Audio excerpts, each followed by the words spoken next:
So this is one of the modules you can put on, and the modules just literally do this. All right, so what we're building today is the Class 1800 from Studios. Just so everyone knows, Studios has absolutely been releasing bangers. I don't know how they do it, but I've genuinely liked... Dude, actually, you know what? A little interjection of thought here. The Class, was it the 60? Oh my god. They need to go back to whatever they were doing for the Class 60. That was my favorite board from them. It's a sleeper board. To this day, I think it's a great keyboard. They've had some other releases that have kind of done some different things. They tend to focus on these very like bold, classic designs. When I say classic, kind of like a throwback retro type thing. Very, very retro inspired. This is no different. I don't know if these prices are final, but it looks like it's gonna start at $320.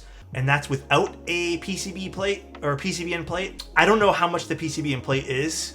When I say start at, I'm literally just talking a naked kit, nothing else. I would assume this is gonna be under 380. I can't imagine the PCB and plate costing that much. So I'm not too sure what the finalized price is of this. They don't seem to have that, and I still think it's TBD. And if they do have it, I'm just not seeing that info anywhere. I've done some digging today and literally cannot find it. It's gonna come in a variety of different things. So your classic 1800 layout, standard Win keyless, standard HHKB, which is interesting, especially this big of a board, and a Win keyless layout. And then there's gonna be E-White, retro coating red, which I don't really know what that means. I'm assuming just a red, green, Anno black, Anno silver, and then random special Anno. I don't know what that means. They're also gonna have a PVD'd matte black stainless steel weight, as well as a brass weight. As usual with Studios, pricing is pretty great. You can't really go wrong with the Studio price points. Genuinely, they've, like I said, they've been one of the few brands that when I get a board from them, I'm genuinely excited to build it instead of kind of hesitant. But you get your build guide here, which, dude, lovely touch. I haven't even opened this board yet, and I can already tell you I like having a build guide. And they have it in English as well here, so this is great. So this will have the solenoid, a knob module, a whole bunch of different stuff, gasket mounts, and then some other things depending on how you're going to be doing all this. HHKB 1800. I don't know which one we got, guys. We could have that, and we could just be laughing here, but did they send a brass plate? Oh, here, looks like they're telling us the brass or the plate materials. Wait, there's a Southpaw version of this? Are they offering Southpaw? I didn't know that. If they do, that's kind of cool. Southpaw True 1800 is actually insane. Yeah. And then PC and alu and brass. Maybe I should have picked tactiles for tonight. I didn't realize we had brass. We have silicone bottom pad here, which is part of the accessories. We have our PCB. Now, as far as I know, this can also be built plateless. I don't know if we can do today, just because I've picked some... I kind of wanted to do a little bit of a themed board today. And I've picked some HMX switches. I do like the way these sound. I don't like HMX with plateless, though. So I'm probably going to go with the plate, but a small part of me is now saying, should we just say f it and go with plateless? I don't mind doing the extra work to soldering it. I just didn't know what PCBs they'd given us. This is my first time opening the box here, so I don't know. We'll figure it out, I guess. Foam kit here. This is a heavy board. No hard shell case as a note. Ooh, this looks... Oh, it has the little... Oh, that's sweet. The little hot swap pogo pin type thing. Holy shit, this is a big piece of brass on the bottom. I already like this. Oh, I also have a special edition misprint, by the way. They told me about this. They said it's a misprint and it's gonna be fixed. But I got Numluck, or Nomluck rather. See how they mistyped everything? Nomluck. But that's gonna be fixed. They already pointed it out. They said, hey Alex, we're fixing that later. Special edition though. I like this. This looks good. Overall shape, I mean, it's your basic box on wedge with a little bit of a cherry lip here. A little bit of a cherry lip, box on wedge, has a seam in the center over here. I mean, you can't go wrong. Big old frame over here for this guy. Brass internal. Say a little something about Studio here is they seem to kind of really focus themselves on these retro throwback type designs. And I do like that. I like that they haven't kind of just stopped doing, like it wasn't a one-off thing for them. Like that's kind of part of their brand identity in a while. Oh, that is sick. So this is one of the modules you can put on, and the modules just literally do this and they're on. That is really nice, by the way. Look at this. We've seen this on a few other boards. This is the solenoid here. These are nice, these little pieces. Good on them for doing something like this. So then you can just literally pull this off because it attaches with these little magnet mount type things, and then it just uses this little hot swap connector. So this is, oh, that's satisfying. Oh, dude, this is sick.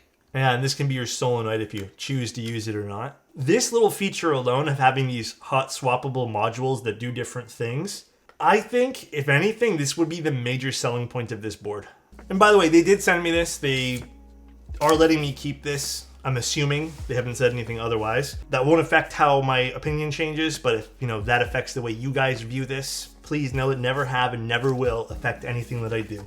PCB, so this is the solderable version. We have a lot of different options. ISO, split. Oh man, there's a lot on this.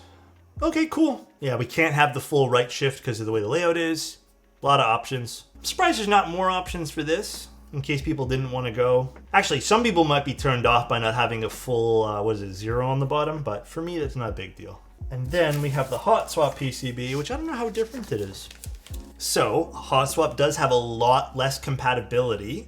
No split options anywhere. It seems to be primarily fixed except for the spacebar and stepped caps. So if you guys are going this route, know that you don't get many options compared to the solderable version. Plateless hot swap, I don't know how I feel about it. If you guys like it, you guys can, mileage may vary, do your own thing. I still suggest if you guys are wanting to do a plateless build, probably do it on a solderable PCB. Do you think soldering adds to the hobby? Been thinking about getting a board with, yes, big time. I do think when you solder a board, it is a totally different feeling. I personally feel really proud when I solder boards, regardless of how many I've done. It just makes me feel like the board is more complete, and it's something that I can be like, I put in a lot of work to. Ooh, I'm so excited. How does this PCB look? I kind of just like it like this. This is cool. I'm just gonna keep it like this, guys. Dude, I'm so pumped to try this out. In terms of opening the keyboard, I guess we just unscrew some screws in the back here. So let's get this opened. What do we got underneath this? Oh, nothing. It's thin looking, but this actually has a bit of weight to it. And then we have our daughter board. You can see this is obviously proprietary. It needs to be almost, because it does also have this pogo pin connector over here. Again, I think I should make this call out more often on streams, even for keyboards that make sense to have proprietary parts. Eventually opening this up to be open source, or just providing files for this in the future. Not so much open source per se, but files makes a lot of sense, especially if they only do one run of this. I guess the other weight's underneath here. That's where all the big weight is.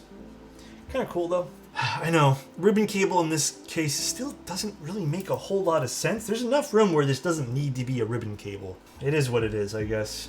How are you mounting this? I don't know what I want to do for a mount yet. There's two mountings, right? There's gasket and there's top. A lot of really nice things about this though. The coating looks phenomenal. This also looks phenomenal too, the finish on the brass. The shape of the board, phenomenal. Now we also have this silicone bottom pad, which I don't think I'm gonna install, but interesting. This is so staticky. Nah, I don't think I'm gonna install it. What's the point of this? Do they have the breakdown thing again? I mean, I appreciate that they gave it as an option. I think that's really cool. I will never say no to having options. Yeah, I think we do top for this. Top plateless, and then we'll use these isolating pads over here too. I just don't know if you can do the plateless one in the other mounting style. I have to triple check. Yeah, you might need the cutouts for the gasket. I'm not too positive we can do it, so I'll have to double check. The answer is no. Gasket mount would require the silicone bottom. Interesting. Yeah, so you would need silicone bottom if you do gasket. I guess it adds like the ridges there. I mean, you know what? Not for nothing. I'm open to try it afterwards. I wonder though, are we able to do plateless top mount on this? Or is plateless only available to do gasket? Let's find out. Doesn't really clarify whether you can or cannot do plateless top mount. So I will experiment here. I mean, I would assume so, right? Ooh, actually, no. I just realized you cannot. Well, let's put these on anyways, in case we do another build with the hot swap, just in case. Interesting, it does not say that on the build guide. Just for reference, it says nothing about plateless being done only in gasket. So maybe that, well, not maybe, that should be a call out on the build guide. I assumed these would be the mounting points, but you know what? In hindsight, there's not enough. So let's put these on anyways. Kind of turns me off from the entire board, to be honest. Yeah, a little bit of an well, I don't know if I'd call it an oversight, but a little bit of a weird decision, I'd say, more than anything. So, you know what? Let's leave these on. And I guess we have to grab those gasket socks now. Or can we do this with no silicone? I'm curious. It's not super thick. I mean, it could. It seems like it's necessary to use, though. We can try with and without it. Okay, here's my suggestion for this board in order to make this make more sense. If they're not going to give us top mount on the PCB for plateless, at least give us some gaskets of alternating heights to be able to mount this without the need for the silicone bottom piece here. That is, I think, my biggest call out. Yeah, because it seems like you need it, because this does have a little area where it sits. It kind of raises things here. Yeah, we definitely need this. A little disappointing from Studios in that sense. So it says this also kind of just pressure fits into this. Oh, I see how it works. I really hope this doesn't deaden the sound to the point where this feels wrong doing it in this sense. I think the obvious solution here is just, it's not even a really big fix. Realistically, just send over some alternate 4 gaskets that are a little larger that can stand on their own. And if contacting the brass is an issue, perhaps just adding some sort of like plastic sheet to break contact would make a lot of sense too. I'm going to do a small little call out here, because I have been seeing this on a lot of boards recently, where there's a lot of really awesome features. Like, we've been getting so many cool features, like, you know, these are fucking sick. I love this whole idea of this interchangeable, this top system. This offers, like, this can be a whole thing on its own. But again, I think the idea of having plateless being forced to use on a silicone pad is a little unfortunate.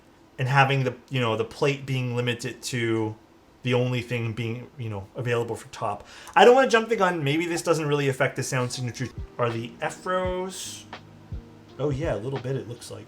Yeah, okay, you do have to kind of align it by shimmying it back and forth. So left and right. As you guys can see, this moves. I don't love this when boards do this. I think this is rather lazy. You know, not having some alignment pins or something on the inside. Oh god, now I really can't get it back. I was showing you guys for funsies now. But I really don't like when boards do this. I think it's better to have some sort of alignment so you don't have to do this where you have to open it up a billion times to get this aligned.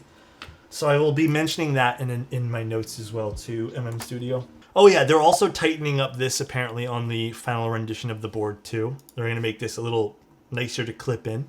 And can I just swap this on while the keyboard's...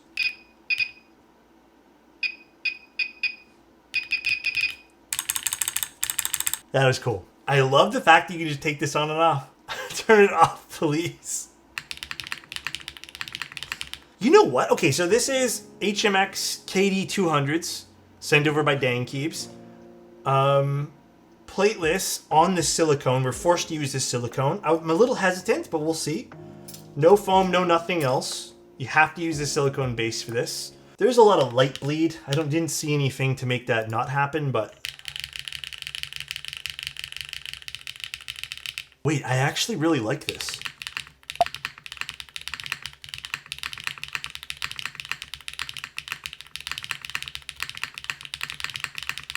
Yeah, this sounds a lot better than I thought it would with the silicone pad. Maybe it is because it's so thin of a silicone pad. No, this sounds phenomenal in my opinion. It doesn't really sound plateless, but you know what's weird? This doesn't sound like traditional HMX. Guys, I really like this.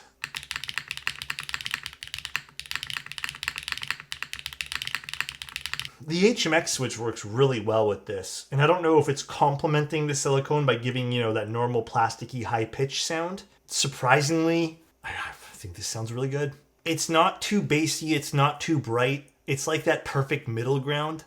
I was doubting so hard because of the silicone. I'm not even gonna lie to you guys. I was doubting so hard. I really did not think the silicone would sound super good with this.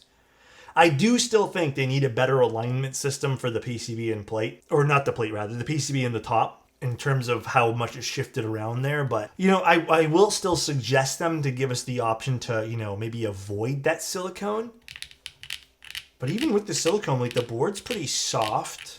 So I don't know, man. Sounds pretty good to me.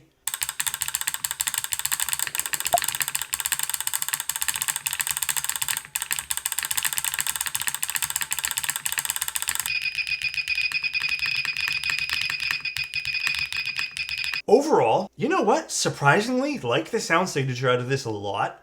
Fairly easy to build, not really much to this. The forced silicone's still a bit of a bummer despite sounding surprisingly good. I would still really appreciate if they offered some sort of higher gasket so you don't need to add the silicone on the bottom. I will ask them about that. The module system's insane. I think this is one of the best. I know the Grid had a good module system too, but you had to, go in and do that. This is such an easy module system, man. Like, the fact that you can just hot swap these like this and have a new module, yeah, like this doesn't work for me right now just because this might not be bound to anything, but what a great use of pogo pins here. Seriously. And if they added some more, like there was like an LED strip and made a few more module systems, they could totally sell these on their own. It's obviously a very unique frame in terms of not everyone's gonna like this. It's a retro themed board for sure. However, I do think this is done in a very classy way. I would also call them out on maybe adding some better way to isolate the colors here. It bleeds. See that? How much it bleeds into the other color? They need some sort of way to kind of shield the LEDs so they don't bleed into the other pieces there. I didn't see anything in the box for that, so very happy with this. Under $400 too. Feels like this is definitely a bit more premium. Hell, I would say this almost feels like a $450 project. Very happy, guys. Very, very happy with this one. I think it looks great. I think this looks sick on the desk. Bye, everybody. I'll see ya. Love you guys.